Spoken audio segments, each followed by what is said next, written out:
I'd like to welcome everybody to the Content, Context, and Culture panel. I understand we're going to get started here since we have a live stream going on and we don't want to keep the people at home working in their pajamas waiting for us. I'd also like to thank you for taking time out of your day and the beautiful weather outside and lunch to join me in this esteemed panel we have here. I'll give you a quick intro as to who we have all the way down at the end. Jeff Strawn, CEO and founder of Brand Synergy Group. Jeff basically focuses on integrating brands and music artists together, and you'll hear a little bit about the approach that Brand Synergy Group is taking in the industry and how music is playing a key role in the area of creating cultural context and, for that matter, branded content. To his right is Jeff Gibson, strategist global customer marketing at Facebook. Obviously, we're all very familiar with Facebook. By show of hands, how many of us have Facebook pages? That's just about everybody. You guys are doing well. And Jeff's focus is really providing compelling and relevant insights, branding, and business solutions to key marketers. So hopefully today, Jeff will give us some insight as to where Facebook is taking the brand and partnerships with brands and how close they are to reaching 1 billion Facebook users. I think you guys are fairly close, aren't you? We're getting there. Okay. To his right, we have Andrew Snyder, VP Content Solution Sales at Yahoo. Andrew leads their video, event, and content solution sales teams. And Yahoo, being probably one of the oldest brands out there in this space, has really evolved. And we'll hear more about where Yahoo is headed for some of their recent partnerships and announcements. And to his right, Jared Moses, President and CEO of United Entertainment Group. Jared and I have worked together over the years, and Jared has really been at the heart of this combination of Madison Avenue and Hollywood with relationships with Queen Latifah and others, and hopefully get some perspective on how talent plays into creating cultural context and branded content.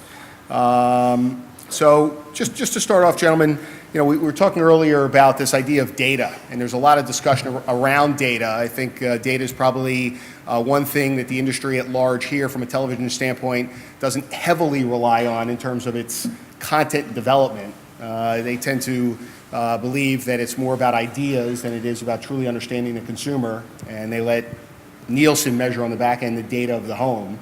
How important is data on the front end right now in the development process of creative for consumers, and then even more importantly, transferring that into sort of this cultural meme that everybody's trying to get at? So I'll take that. For us, it gives us an unfair advantage. We know what people are interested in. We know what they're reacting to. And at Yahoo, our programming process really starts by studying the data that's out there. What are people showing interest in? And once we can identify topics of interest and areas of consumer engagement, it gives us the ability to initiate new programming efforts. So recently we launched a slate of vertically targeted programs that were aimed at women. And within that, we launched some shows that were driven largely off of the data that we could see within our Yahoo consumer environment. So we know, for example, that people click heavily into stories about wedding proposal stories within our women's slate of programs that we launched last fall. There's a show about the ultimate wedding proposal. Same thing around dating and relationships. We know that women on Yahoo want to know, why do men cheat? And so within our love and relationship show, one of the topics that we cover is about why do men cheat. So we use the data to inform programming that we can launch that we know will resonate with the audience that we already have. Sounds like an interesting show on why men cheat. Jeff, the data from Facebook's perspective, obviously you guys are collecting an enormous amount of data, data on friends, data on brands, data on what you like, or for that matter, what you don't. How is data coming into the creation of content as you guys move more into content distribution and, for that matter, some development down the road? I think it's very important. Understanding what people like and enjoy clearly can influence the type of content you can serve back. And I think it's from a brand standpoint, getting the permission from the user to go ahead and ask them, for their likes and interests and things that they actually do on the graph, and then you providing some social utility back, I think is really important. And I think, not an example that's a little bit out of this industry, but I think that's relevant is that with something that we've worked on recently with American Express around sort of asking them, giving users the opportunity to actually give them their likes and interests, but then actually surface back meaningful offers and experiences that are actually based upon what you like and enjoy, I think is relevant. So I think if you're able to provide a strong social utility, I think back to a user, I think it's okay to ask for that permission to get understanding of what their graph information, their likes and interests actually are on the graph. Jared, are you using data at all outside of Q-scores to really work with your clients on talent? Nothing at all. No, we actually do, but and it's funny enough, we've gone away from the whole Q-score, call it, I guess, analytical based insights, and actually utilizing more of the Yahoo and Facebook based platforms. The first thing we actually do is go into the entire social media atmosphere in which that celebrity is living and find out exactly how consumers are responding to that person. And really it's more qualitative. Of course, it's, we know about the number of friends they may have or the number of impressions that they're putting out in that social media universe. And we really use that as the trigger to determine who the best fit for a brand might be. And I know we'll talk about it later, but we also use it as how we base compensation on securing those celebrities as well. So I would say 80% of the time, we're actually looking a lot more into the Facebooks and the Yahoos of the world than we are even the whole Q-score Nielsen-based analytics. So the number of friends or their social graph is playing into the compensation model? Yeah, in a tremendous way. I would say over the last 3 or 4 years, now we're looking at doing deals where we will set a platform or a watermark based upon the imprint that celebrity has in the social media universe, and the contract will be a partnership and will incentivize both the brand and the celebrity to increase that footprint. And so as that person grows from, call it 500,000 friends to 5 million friends, we'll actually pay them on those clicks. And what we believe is that it incentivizes the brand to actually support that partnership with the celebrity in utilizing their own media, and in which, by the way, they'll be buying these platforms to support the media, but at the same time, it's showing the celebrity that we're truly their partner and increasing their footprint, because at the end of the day, they want to have a larger position in that social media footprint. So if we're able to support that, incentivize them to build it, then everybody wins at the end of the day. Jeff, are you seeing a similar model with some of the artists that you guys have within your stable on the monetization of their social reach? Absolutely. I mean, I think there's a combination. I'm in a unique position where we work directly with a lot of the brands. And on the brand side, one client we work a lot with is Nivea. And today, more than ever, I've never seen it where the first question is, what is the number of followers that artist has? What is the Facebook numbers that they have? How many tweets, what does that look like in a following? And that becomes more important than it does how many tickets they may have sold, how many albums they sold, what their singles may be. They care more about the digital and the following of that audience than they do about maybe some of the other standard statistics that in past, especially at Universal, we used to always look at.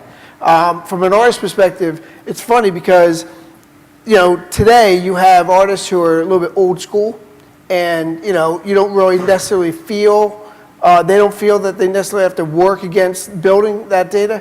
And today, especially with the new artists, that's the first thing they work on. I mean, before they even have a song, they're out there talking about, how they can build the numbers up and build that following up. So I think, the old school is starting to follow the new school and really focus again how that's going to become a monetization tool for them in the brands. A lot of content today is starting to find its way cross-platform, and there's discussion around transmedia. Again, there's another term, cross-platform, multi-platform. I think we as an industry have really bastardized a lot of these words over time.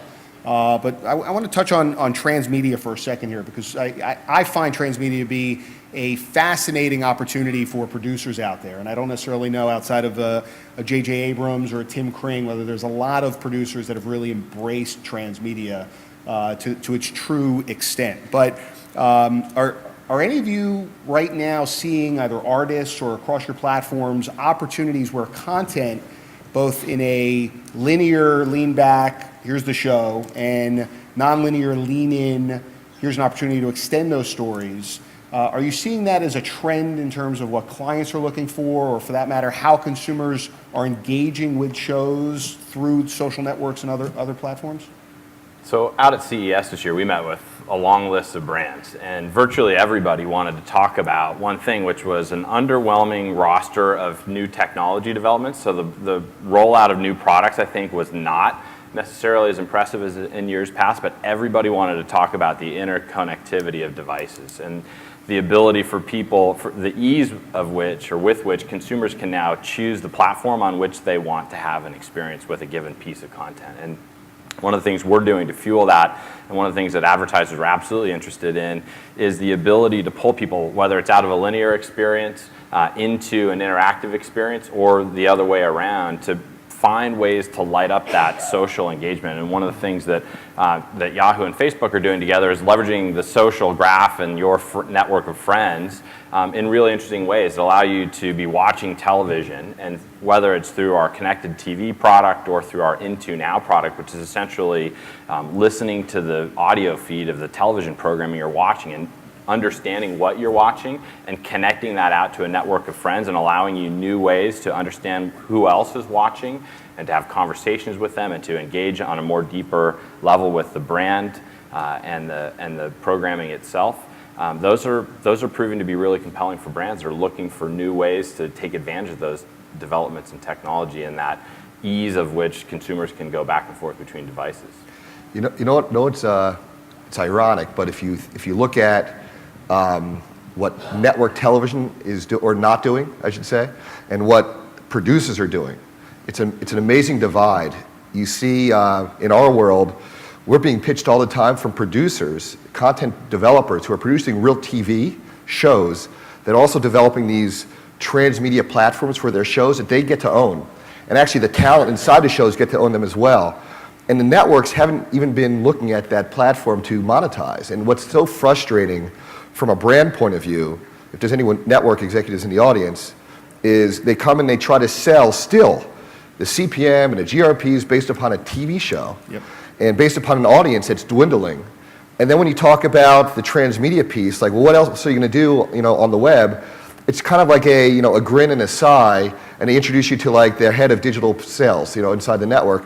Whereas what's refreshing for us, and what I'm encouraging our brands to do more of, is to talk directly to the producers and the agents and the managers that represent those teams, because they actually get it, and they are developing these properties that are linear in the sense that they all connect to the actual end result of that, whatever the TV show might be.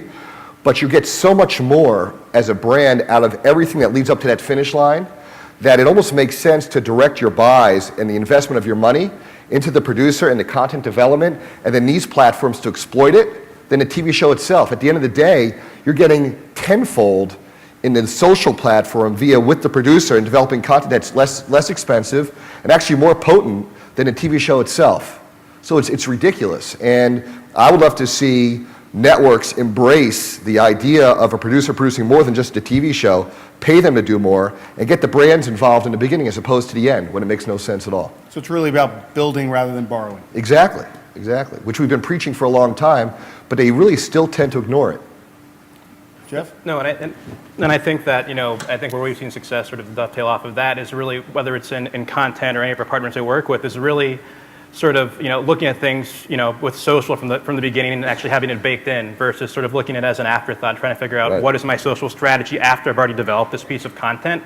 I think if you're thinking of it, with social at the core, or sort of social by design at the beginning, and thinking about how are people going to engage with this piece of content, why are they going to want to share it out with their friends, or why are they going to care about what we're creating, I think then you can create a more compelling experience that really does light up the graph, really gets your friends to actually go ahead and discover things through their friends themselves. But I think to bring it back to the data conversation we were having earlier, I think it all starts with understanding who is most likely to respond to a particular type of programming, right? So you think about one programming asset, if you develop that intelligently, you know who your audience is going to be, and then you not only have a plan for activating, extending, and promoting out across the social graph, but actually integrate that in with smart technology. One of the things we've pushed out is the ability for you to opt in to share the things that you're consuming on our network automatically out to your friend networks. And what that does for us as a programmer is it gives us the ability to be smart about what we're programming, to identify our core fan base, and then to intelligently leverage that knowledge and that smart programming decision out across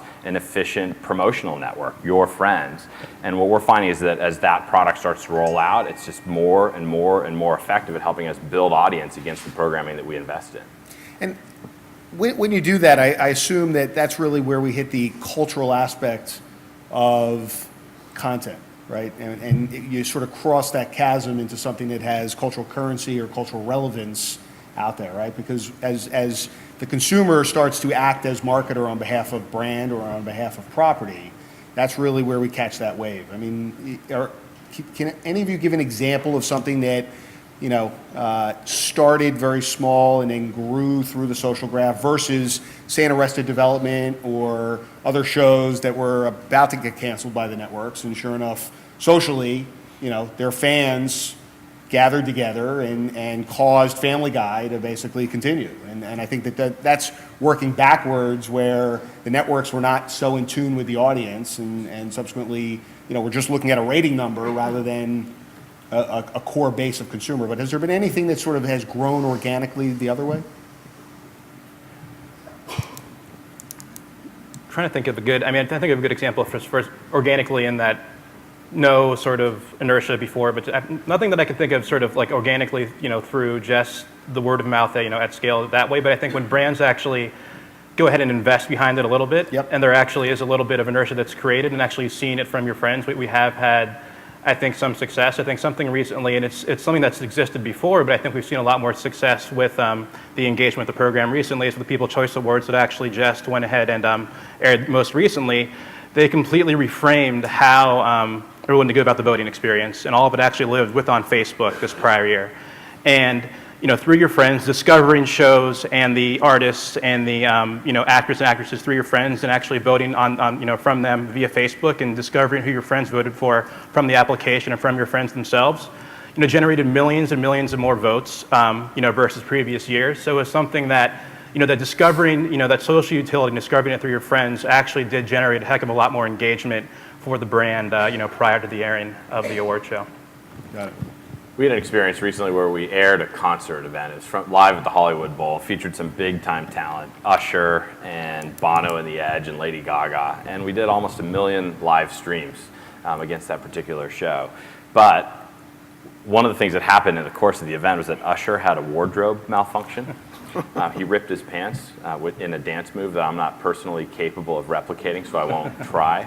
But in part because of the ability for people to distribute that content socially, by the time it was all said and done, we had more than 20 million video streams against the content that we produced from that event. And I think it speaks to the ability to drive kind of downstream value from a particular content asset by taking advantage of the social network and the ability to promote that out to a larger and larger network of people. Was the front or the back?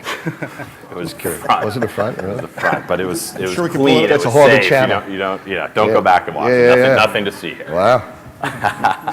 Should we try and pull that up? Yeah, if you can. Jeffrey, you work closely with brands and aligning them with artists. Obviously, you know, you tend to see brands in the past sponsor tours based on the cultural relevance of an artist. So it's moving from culture into what the brand believes to be the relationship it wants contextually with that audience. And then a lot of times the brand is attempting to create content. So rather than going content to context to culture, you know, the brand tends to work backwards, which is always frustrating to ad guys like us, you know, that really want to move the brand in a different direction versus what they believe to be right based on a billboard number per se. But the relationship that you're seeing with brands coming to you, are they looking for deeper relationships with the artist than just headline on the tour or placement in a music video? Are there more sophisticated deals being done out there? I mean, I think brands feel they're getting there, but I still think they're a long way off. Brands would come, and I heard the last panel someone mentioned innovation, that I want to use the word because we all seem to be innovating. I mean, brands feel that that's what they're doing, but in fact, they're really just putting another, if you would, dress on the same pig. I mean, it's just the idea that brands really want to focus on what they think is the right direction with digital, and especially following, let's say, what the Facebook numbers may be, but they don't really understand why, right? They don't get the relevance, and that right there is the rub with the artist, because when you talk about culture, you got to be organic, and you got to fit where it makes sense for both the brands, being the artist brand as well as whatever that brand may be. And a lot of times we have a situation now with an artist where they want you to tie yourself into put, let's say, a message out to promote a coupon that they put in the market. Well, it's crazy. And I mean, today's fans, from an artist perspective, are transparent. They see right through this. So how credible at the end of the day is that going to be for that artist and what they're, quote unquote, selling out on? Equally, when you have the brand, they're going to quickly realize they're getting a false response, and they're not getting the response they're looking for. So yes and no. I mean, yes, brands are hungry for it, but no, they're not there. And no, they're not understanding how to get there because it doesn't fit within the house that they built. And they don't understand how to build the extension to that house so it works. You know what? One of the challenges, though, is, and Jeff, and I'm going to critique your former employer. One of the problems is, though, that when you work with the labels, they immediately hit you up with all these costs from publishing costs, sync rights, all these BS costs that make it virtually impossible for a brand to truly get behind an artist. I mean, you know this. We've worked together. We've tried to do deals with artists that are baby bands, and we're willing to put millions of dollars behind an artist and support them in a huge way. And when the deal is at the finish line, all of a sudden we get a phone call for $1 million for BS costs. And I think part of the problem is that the labels, as you said, and obviously as you recognize because you left to do your own thing, is that these labels are antiquated. And they go back to the same models of just trying to put more money in their pockets because they're losing it from iTunes. And so I think that what we all need to do is continue to pressure the system so that they understand at the end of the day, we're all trying to sell something, right? The artist is trying to sell more music, the label's trying to sell more music, we're trying to sell more cosmetics, whatever it might be. So if we can all work together to achieve that goal, whether it's incentivizing everybody on the back end of success, let's go for it. But they're very short-sighted, and they still are. I don't see them changing at all, even after the entire debacle with iTunes. They have not changed their ways. I agree. No, I mean, again, I don't want to get into a whole publishing conversation, but clearly I'm frustrated in the sense that, because I work tons of brands all day long, and my business partner is a publisher. And to your point, he has, probably 9,000 pieces of content that no one in this room has ever heard of. Right. And frankly, should look at the opportunity to really market that in the right way and use and leverage a brand's opportunity to get it out there. But they're naive, they're ignorant, they want to get the paycheck because they feel they put money up to own that content, so they want to somehow recoup it.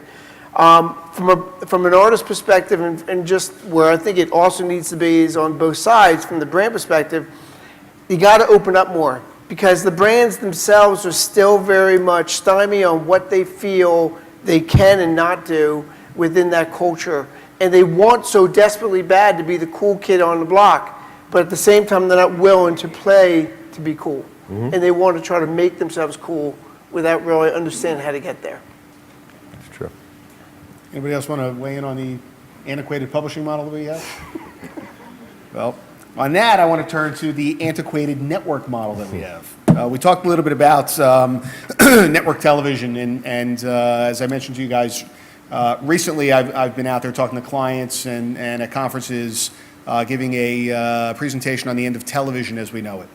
Not to say that television is dead by any means, but with the advent of smarter TVs, tablets that listen to what I'm watching, as well as a move away from scheduled and tremendous numbers that I'm sure we're all very familiar with into the world of on-demand, the behavior of the consumer is shifting tremendously.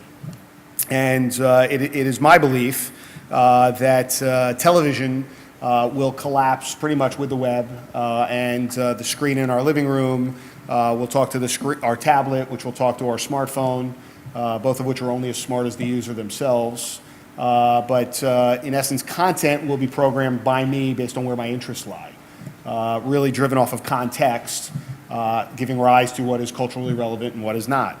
How do you see, first and foremost, the emergence of smart TVs, and a lot of the stuff that was shown at CES by Samsung and LG and Sony? How do you see that changing the storytelling landscape? What's going to happen out there in terms of producers that were traditionally producing for a half an hour block, 22 minutes, or an hour block, right? And how will they need to modify the way that they approach story and character development? And I know it's a little bit off of sort of the expertise we have here, but I think it's with the audience and this conference, it's a discussion that needs to be had because no one's really having it out in Hollywood. And I don't necessarily know that consumers are, especially young consumers today, are going to be leaning back just, waiting for, characters to come on screen to give them comedy. I think that they're going to look for more engagement through a Yahoo, through a Facebook, with music talents or with brands directly. So I think it all, relative to the ecosystem, fits together. And I'd like to get your perspective on sort of what we can look forward to in the future as an opportunity. I think bad TV is dead. The idea that you could just shoot bad content and put it up on any one of 500 channels and hope you build audience, that notion will fade pretty quickly because devices are being designed in such a way that it's easy for me as a consumer.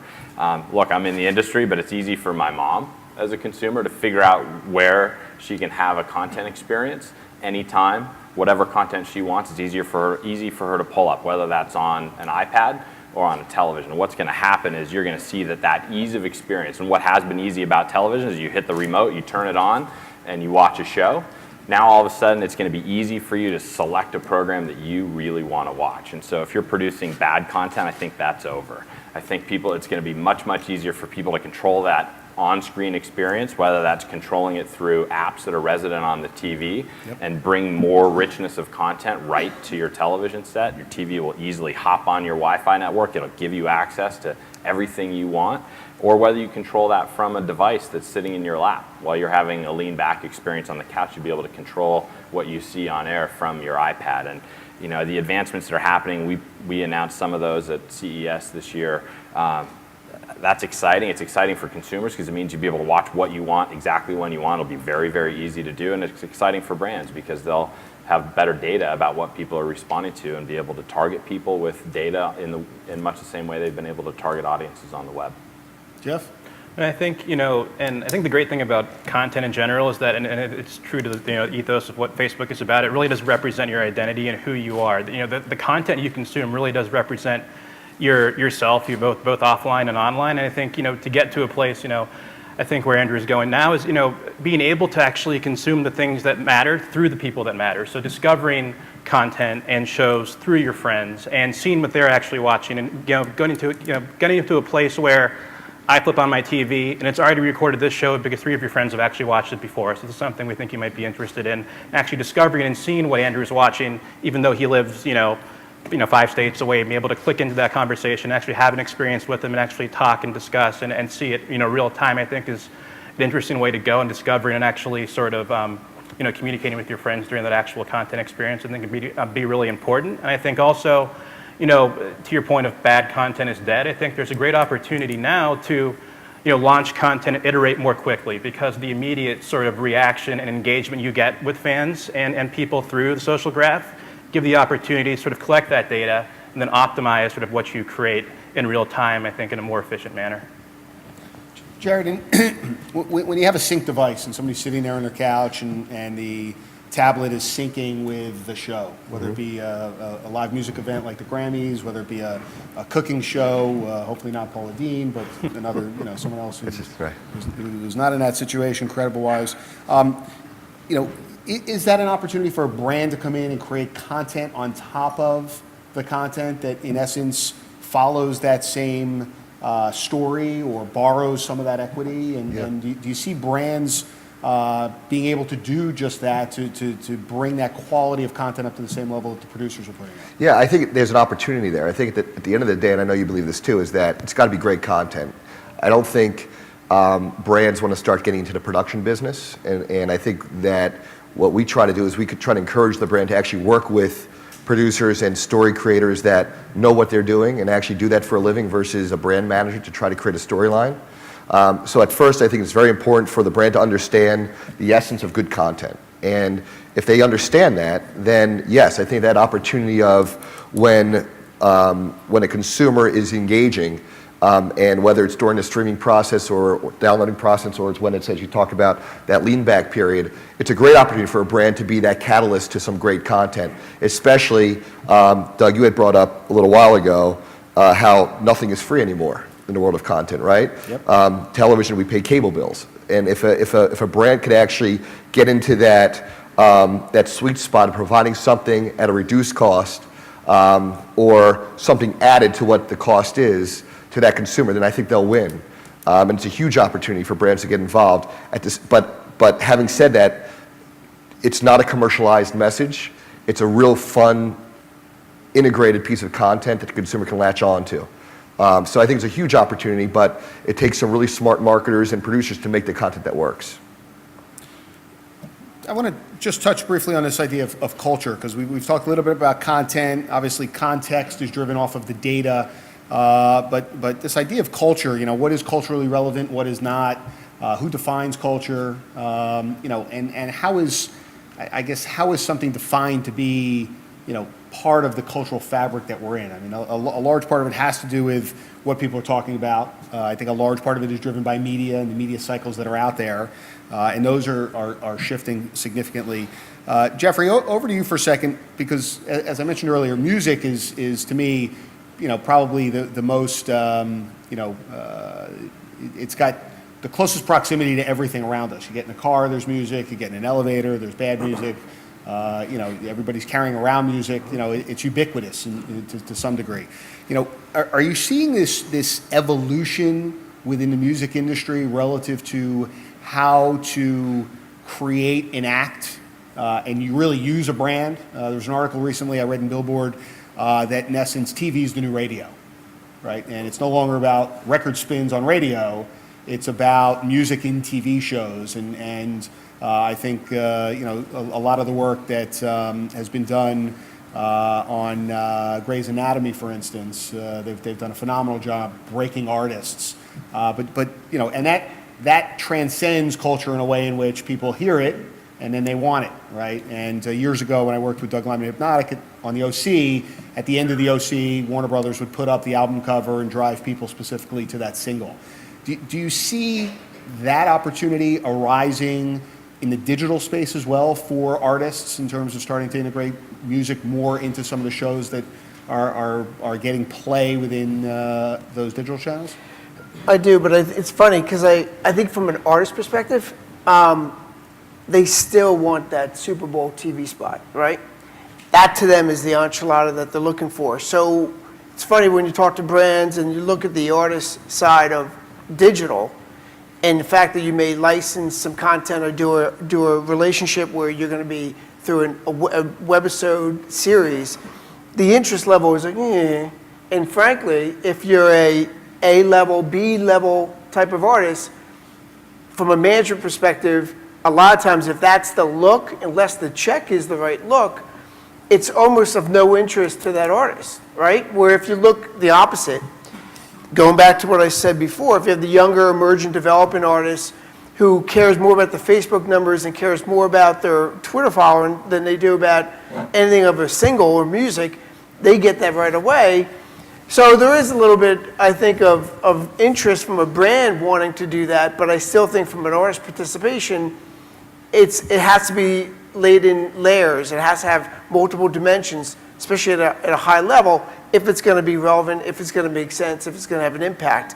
But I think going back to your first point, being culture, I think what I think is absolutely true is brands are resonating to whether it be celebrity or artists or combined because they want to build off of that brand, that artist's DNA. they want to leverage off of and get the cool aspect and the cool effect of that.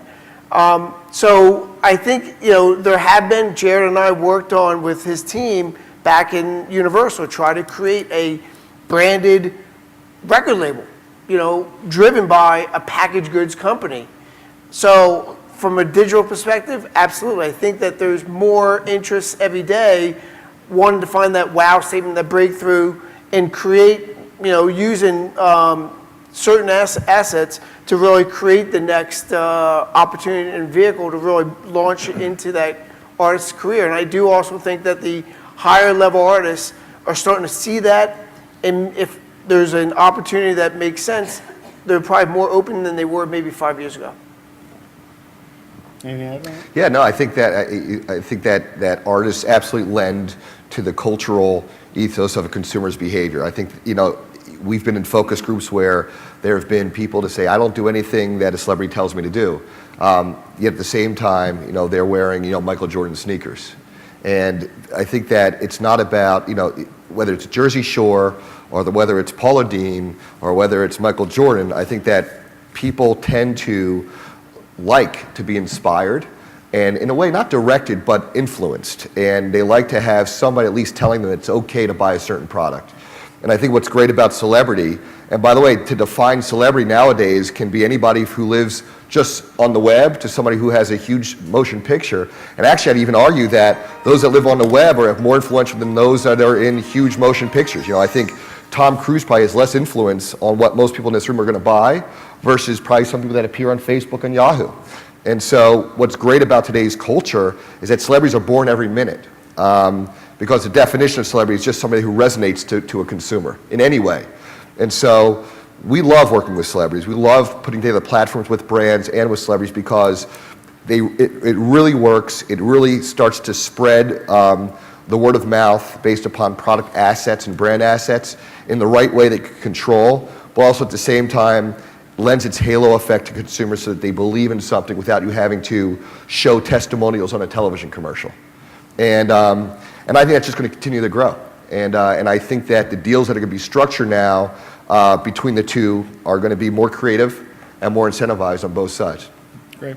One thing that I think is going to happen is you're going to see a globalization of culture too. I mean, one of the things the internet does is make it easy for content creators and brands to push messages out to 700, 800 million people around the world very, very quickly. And so I'm interested to see what happens as that continues to proliferate, as people start to understand the opportunity that's represented there.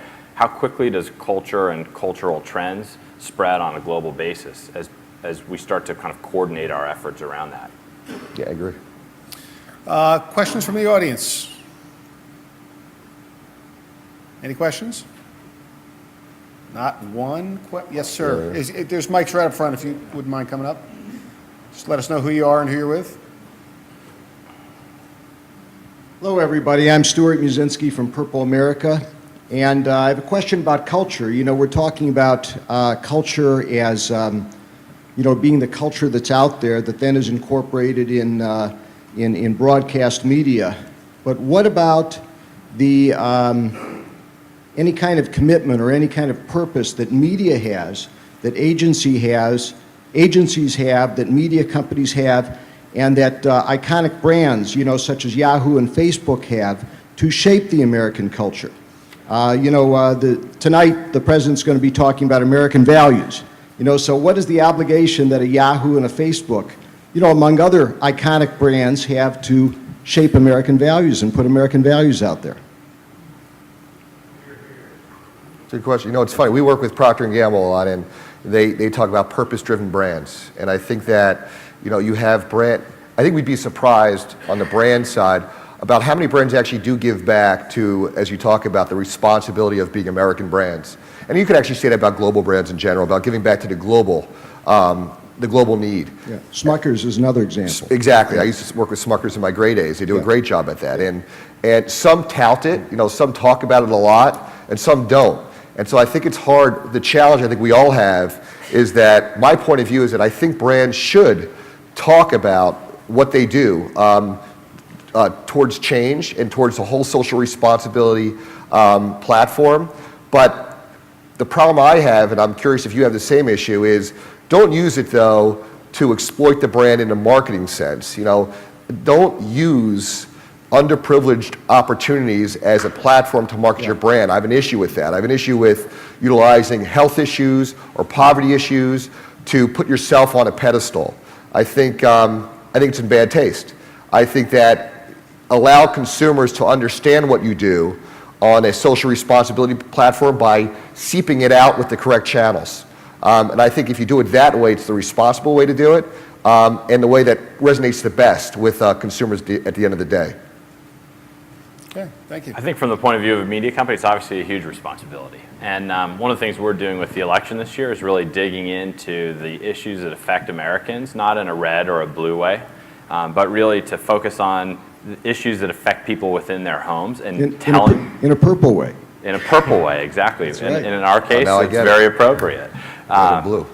Well, what we're doing is highlighting the real issues that affect people in the home, and instead of taking a right or a left spin on it, relying on the storytelling that we can evoke from the issues as they affect those families, but then also extend that out to our larger community of 180 million Americans who come to our site every month and involve them in the discussion and help people out of whatever challenges they face.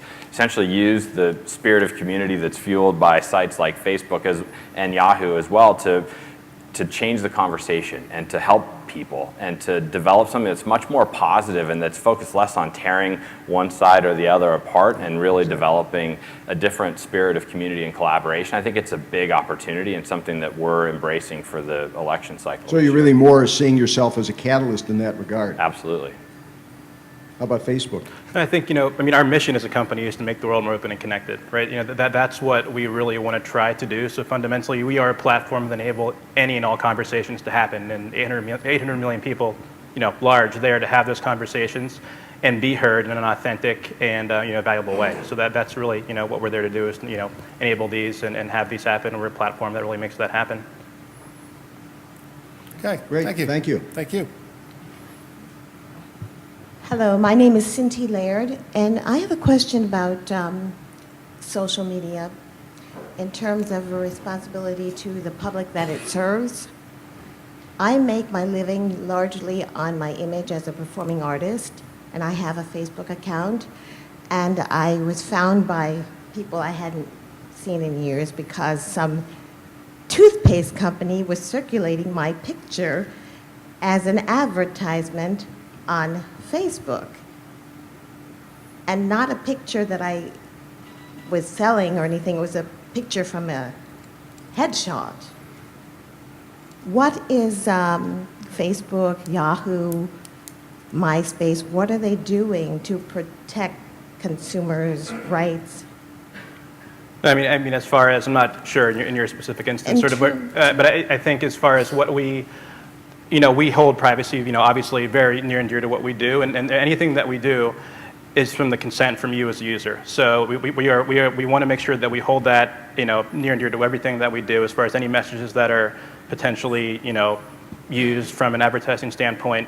I'm not quite sure, in that instance. It may have been a scenario where if you've liked the brand, so I'm making it up in the scenario that it could have been Aquafresh, and you've liked Aquafresh, and that's an action that you actually have taken. You like this brand represents who you are and what you do. That message can be then, broadcast out to your friends and only your friends, as far as who will be able to see that message, as far as you do actually enjoy Aquafresh or have liked that brand. And it's the same message that would actually, funnel down in your news feed that your friends would see that, that is that instance. So I'm not quite sure in the, in the example as far as, what happened there, but we, consumer privacy and user privacy is near and dear to everything that we do, and we do, everything to make sure that, brands cannot leverage your likeness or anything without your consent. I don't think it's an issue with Facebook. Yeah, I think it's an issue with the brand. I think you should get yourself a lawyer and talk to the brand about utilizing your face rights in a way that wasn't approved. I mean, you must have beautiful teeth. So seriously, get yourself a lawyer and talk to the brand directly, and get yourself some residuals. I mean, I got a note from Facebook that said, "Oh, we're sorry, we found this happened," and then it disappeared. But that was all. Yeah, I don't think it's an issue with these guys. I think it's an issue with the brand. Find out, honestly, contact the brand through a third party and get yourself a check. think we have time for one more question. Hi, I'm Laura Shepard. I represent a Fortune 500 company who's interested in getting in the space for the baby boomer generation. And I'm wondering, hearing all of this with the social connectivity and the trends, how well is the entertainment industry responding to this huge growing segment, do you think? I think it's a big, big opportunity, and it's been a priority for us as well. At Yahoo, we actually created a program in partnership with General Mills that was designed to connect with boomers who are reinventing themselves in the second act of their lives, staying fit, staying healthy, tempting their biggest fears, and really, truly reinventing themselves. The programming that we created with them lives on Yahoo. It reaches a very large audience. And that program's been nominated for an Emmy Award. So we take it seriously. I think there's a big, big opportunity, not just on our property, but across the web to develop integrated programs that connect with any number of audiences, but boomers clearly being a priority. Anyone else want to add on that?